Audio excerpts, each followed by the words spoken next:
Hey, surprise! I got another recording for you. A little story I wrote. It is called, as soon as I can get the computer to cooperate, what's the date again? And it's written by Kendra. So, do you really want to hear about this? Seriously? Come on. There have to be other stories I could tell you. No? Fine. I forgot Shakespeare's Day once. Once. If you're not familiar, it's Shakespeare's birthday, April 23rd, an important date for Ayana. She loves the Bard's plays, always did, and always celebrated the date. I didn't get it, but it was important to her, so it became important to me. Anyhow, it was a few months after Cass and I got back together. She and I were dating again, but still living separately, officially, at least. She had moved into my home for all practical purposes. This was the one in Los Alamos, way out in the hills. It made sense for her to stay, being so isolated. She'd go back in town to her apartment for a day or two, now and again. I was out of town. It was one of my last assignments for Outlook, a pretty basic run from Long Island over to Seattle. Hardly even anything underhanded or covert about it.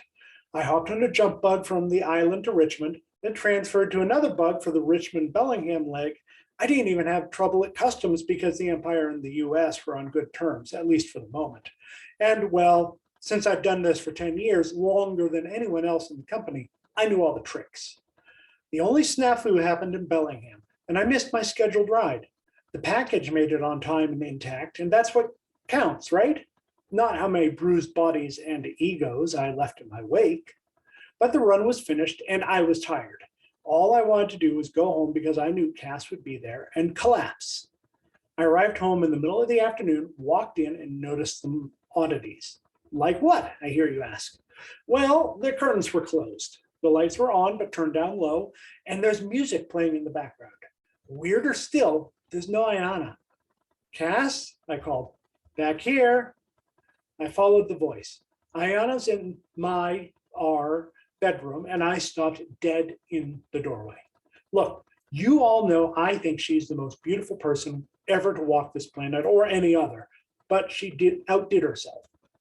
Her long, gorgeous auburn hair was done up. She'd spent hours on her makeup, which she seldom wears because she doesn't need it. And if all that wasn't enough, she's in the naughtiest emerald green lingerie I'd ever seen. Zeus, why do I ever leave? I said, and she smiled. Her smiles are like butterflies and sunshine and music all in one, and I've never been able to resist them. I walked across the room, intending to, well, you can probably guess, but suddenly it hit me, Shakespeare's Day. I knew the date, of course, but between the snafu on the run and then my single-minded focus on getting home, I totally forgot why the date was important. I hadn't been an actress for nothing. I smiled back and said, be right back.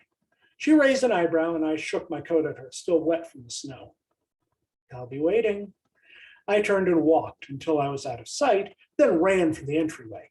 I pulled out my phone and ordered roses, rush delivery. They promised me it would arrive within 2 hours, but I think I paid 4 times the usual rate. It totally didn't matter.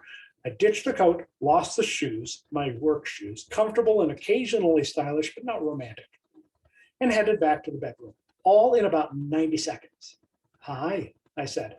Hi. She looked at me with those big blue eyes. I could stare into those eyes forever, but I broke away and started undressing. What a pleasant surprise. I climbed in next to her. I thought you might need to recharge after your business trip. I hadn't told her about Outlook and was covering my runs by, well, lying to her. Fortunately, Ayana had other things on her mind. She reached over and pulled me to her. For once, I didn't mind her being taller than me. Let me, she said. I did. After that, we didn't speak for a while. At least we didn't say anything I'm going to tell you. After, I'm catching my breath and said, this was lovely. Thank you. Happy Shakespeare's Day, honey.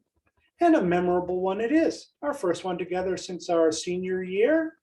Ayana nodded, which did all sorts of fascinating things to me, given where her head was. Uh-huh. She giggled and continued. I remember being so worried that Kaylee would walk in on us. Kaylee was her little sister. Senior year, we were 17, Kaylee was 10, and the idea of kissing was icky.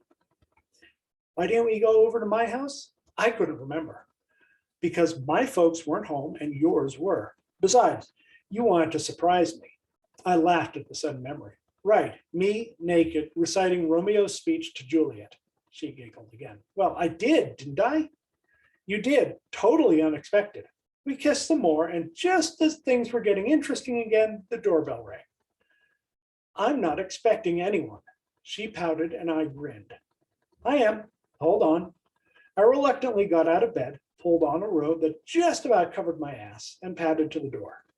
The delivery robot was there with the flowers and vase. I accepted them and returned to Ayana. Oh, they're beautiful, she said when she saw me. For me? Duh, I said, and put the whole assembly down next to her. She was as eager as a child at Christmas, and she reached for the card. At the last moment, she pulled her hand back. May I? Of course, I said, and I leaned back, most pleased with myself. That lasted about 10 seconds until Ayana burst out laughing.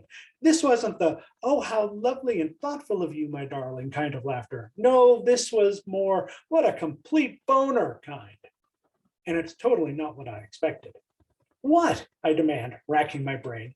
I had been most precise in my dictation to the florist. I said, for the love of my life. I was positive about it. Wordlessly, she handed me the card. It was handwritten in a beautiful, flowery script. For the love of my life, make sure you get this to my house today because I forgot the fucking holiday. Whoops. I gave her an uncharacteristically sheepish smile, but she was laughing too hard to notice. When she finally rained down, I said, sorry. It's okay. She was still giggling. I'll forgive you if you do that thing to me again. Which? She demonstrated. And that's all I'm going to say about the rest of that evening. I hope you enjoyed this reading. It is a tiny little slice of a story. Well, no, it's a full story, but it doesn't appear anywhere else. You have now heard it. Congratulations. And if you like more, go to Patreon because they got to hear this 2 weeks before you did.